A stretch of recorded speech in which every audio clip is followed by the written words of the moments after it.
Hey guys, you're watching Daniel and Gian react, and today we're going to check out the anatomy of a great actor. This was another submission, correct? Yep, another YouTube winner, contest winner. Contest winner. Beep, beep, beep, beep, beep.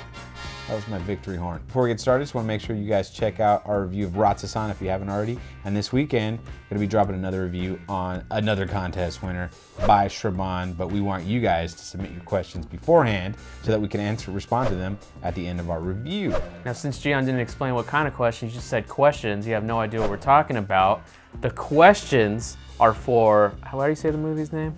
By Shraban. There you go. Be very specific. Specific questions having to for do that movie. With the movie, whatever you guys want to ask, you know. And plot points, camera techniques, you know, how we felt about a certain. So you don't want to hear twist. about like how we felt about the actor's chest hair throughout the film or something like that. I mean, why not? If that's what you want, if that's what people want to know about, then why not? You know, and depending on how many times we get the chest hair question. You know. If we even get it at all. Yeah, but I don't even know if there's any chest hair in the question.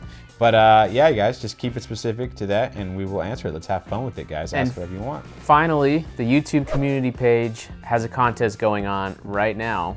And get on it. Yep. Check out this video. Let's do it. Cinemas or movies, you don't have to, doesn't necessarily to move the camera.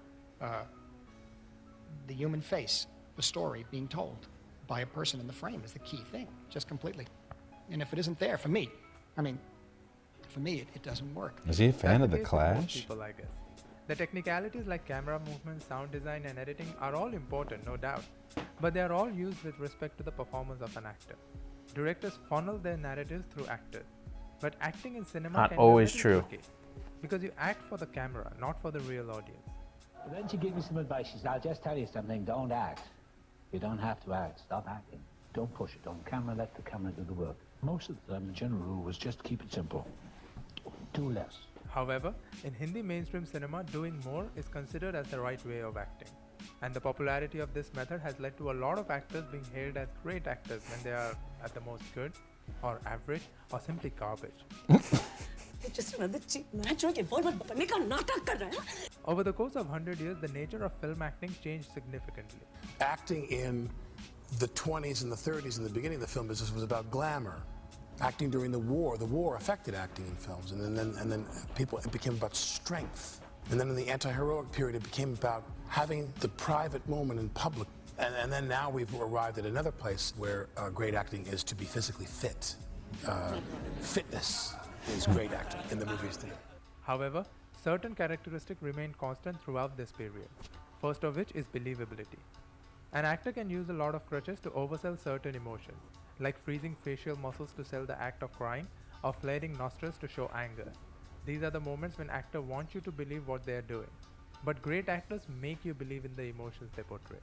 They do that by putting a lot of effort into building the character by way of fusing their own personality into the personality of the character. Because ultimately, the primary objective is to recreate private moments in public. I don't know about that, Recreate but private behavior in front of a crew of 100 people. I mean, really recreate it. Really lose your mind. Really break your heart. Really do this. Make it happen in front of us. But being believable is not enough. The next important thing is being unpredictable. Audiences are smart when it comes to predicting characters' action. Even if an actor builds the character, the chances of her becoming predictable are quite high. These are the moments when audience say that the acting was flat. What they really mean is that the actor failed to surprise them. Great actors build a great sense of mystery around them. So even that's when not you the know and actor though, understand the that's character, you never get an idea how they are going to react. that's the writing. You talking to me? Throughout The Godfather Part 1 and 2, Michael never acts out any violence himself. Therefore, this moment comes across as a great surprise. But that's writing though, that's A not. similar moment is when an introverted and seemingly innocent Hannah emphatically justifies her action of letting people die. We couldn't just let them escape. We couldn't. We were responsible for them. Of course, this all stems from great writing. But it is Thank up to you. an actor to elevate written words into something that is quite palpable. Here's an excerpt from There Will Be Blood for comparison. I was lost, but now I'm found. I have abandoned my child.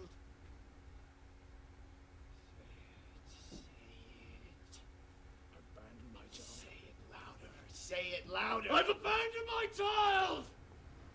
I've abandoned my child! But this is also director too, because he's choosing to stay here as opposed to cutting back and forth. Allows herself to be affected by the material from inside out. It's not just one when she answer. allows herself to be vulnerable in front of the camera. Bad actors guard themselves with an aura of invincibility. They either hide behind the stardom or the baggage of their previous success, or sell their eccentricities in the name of acting. It always keeps them as a distant performer.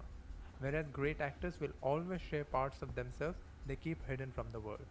With each new character, they put a different version of themselves in that character.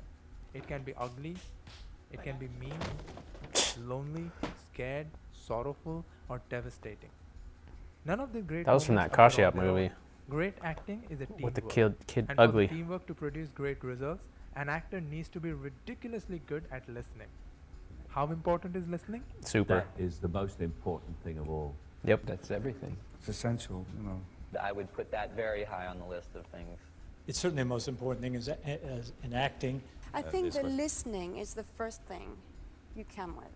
If you can't listen, then you can't do it. An actor who knows how to listen. I like how he's not using any Indians talking about listening. Well, I just listen. And you listen. Once you listen, it's like a tennis game. To me, listening is being able to be changed by the other person. Yep. It's not hearing them, it's not waiting for your cue, it's not when are they going to stop so I can talk. It's letting them in. Listening is important because at the heart of hearts, great acting is great reacting. And to react with right expressions and natural timing, you need to listen. I mean really listen. And when it's done properly, you get moments like these. कहाँ खर्चा किया तुमने उसे? तुम्हारा business तो ठप पड़ा हुआ है। अन्नू को क्या दिया तुमने? बकवास बंद करो एकदम। बकवास बंद। पकड़ इसको। पकड़ इसको। पागल हो गया? ऐसी घर पे बैठ के मनगढ़ंत ऊटपटांग कहानियां बनाते रहती है बस। This in fact is a perfect scene to understand the difference between great acting and soulless acting. Here, Fawad and Siddharth look like waiting to say their lines with same expressions and same intensity, whereas Rajat Kapoor and Ratna Pathak seem to react to every line spontaneously and differently, gradually intensifying the scene. They are not just saying dialogues, they are actually having a verbal fight and they mean every single word. But delivering dialogue is just one of the many things an actor has to do. That wasn't In really a good fact, example for of average listening. actors, saying dialogue in a stylistic manner is a job well done. Whereas for great actors, saying their lines is incidental. The real deal is the way they use their entire Fargo body. music. Now there's a misconception that has grown over the years where extreme physical transformation has become a parameter for great acting. Gaining or losing weight or adopting different accents are all important, no doubt. But ultimately, they are external factors. Sometimes they are minute details and sometimes an ornament. The secret lies in how actors use their entire body to build a performance. How do they move within a frame or with respect to the camera? How do they vary the timbre of their voice for different characters? These decisions add a great deal of depth to their performance. In There Will Be Blood, Daniel Day-Lewis uses aggressive postures and a spring in his movement to portray dominance, whereas in Lincoln, his slouched shoulders and slow movement portrays the weight of responsibilities. Notice his voice in both the films. One night I'm gonna come to you inside of your house, wherever you're sleeping, and I'm gonna cut your throat. We're stepped out upon the world stage now. Now! With the fate of human dignity in our hands. If you're going to work in a creative field of any kind, you give yourself over to that. In The Aviator, Kate Blanchett uses a high-pitched voice to match Hepburn's timbre. He's a urologist, but it's all tied up inside the body, don't you find? Whereas in Carol, her graceful voice expresses maturity. You've no idea how pleased I am for you. And this is just a ridiculous level of brilliance. If you already know the answers to your questions, then why ask? Pig fuck! I'd only just handed in the final scene when the bellhop told me I had a phone call. Now consider all these parameters. Believability, unpredictability, Yeah, but Capote sounded like that. Ability to listen and react, and the use of body. This is a little bit too all of them in the same scene? too much overanalyzation. Of course you can. In this scene, Sheikh wants to invite Fernandez to his wedding as his guardian. But he what's this hesitates movie? as their relationship hasn't even reached a level of friendship. So he sets up entire context before reaching the point. It is believable because that's the way people approach conversation with power hierarchy. In addition, Sheikh's serious approach to the conversation contrasts his over-enthusiastic personality portrayed in the film till this point, which is quite surprising.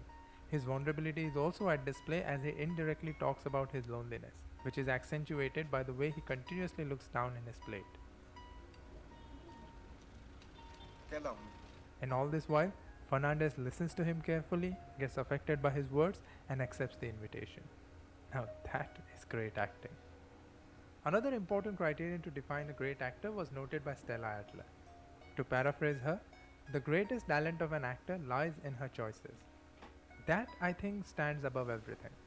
Every single acting technique and its implementation depends on the choice an actor makes. It is the primary reason behind actors getting trapped in a loop of self-aware redundancy and actors constantly pushing their limits through variety of characters.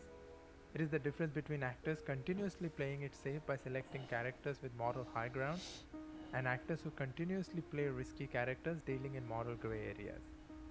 Talent for making right choices, daring and risky choices is what helps an actor build not just a great filmography, but a legacy through their movies. You sure of that? Sure of that? Guarantee. So the next time you watch an actor perform, don't accept anything that is not believable and truthful. Because the primary job of an actor is to hold the mirror up to society. In that process, if they entertain you, that's fine. If it earns them a lot of money, that's fine. But they should, under all circumstances, hold the mirror up to society. Through their portrayal of characters, we, the audience, examine our own lives. So it is an actor's responsibility to be truthful. They owe it to the script and to the audience. And for those of you who are at an early stage of their acting career, here's a bit of advice. You do good studies for me. Live in front of people. Let them see the good, the bad, the ugly, the weak, the strong, the conflicted, the terrible. One of the things about acting that gives me the greatest satisfaction is the opportunity for that emotional exercise. Yeah, I mean, I agree with a lot of what was going on, but then there's definitely some moments where definitely too analytical. I think the truth of the matter is that there's really no right way of. But there's definitely some things that were said that are there's true. Definitely listening is absolutely extremely important. That's part of it, and they did a pretty good job of explaining what listening means, which is a lot of times, you know, I'm sitting here and I'm waiting for Daniel to finish what he's saying so that I can jump in and say what I have to say while not paying attention to whatever he's saying, and that takes you out of character. You know, there's a difference between acting and there's a difference between spitting out lines that you memorized. You know, I did a play when I was acting once where the actress got pissed off because I like cut off one of her lines, which I shouldn't have done. With the plays, playwrights are very strict with like how their things words. But it was just like I was in the moment and I did it to her every single time and she got mad. Not because I was messing up her what she was saying, but because I was cutting her lines. So she read how many lines she was supposed to have in the script. And that means she wasn't listening. Exactly. And she wasn't reacting. She wasn't in the Which is what he also said. Acting is reacting. I 100% agree with that. And actually that's when I work with people who don't act, that's usually my first go-to is like just listen to what they have to say. Like take it in. Like just, you know, relax. It's not, the lines aren't important because sometimes they are important, but you get to that point. You can build to that point. You can do, but I mean, overall, I enjoyed this movie. I enjoyed that they were calling people out. I mean, this video, calling people out for calling a spade, you know? In a subtle manner.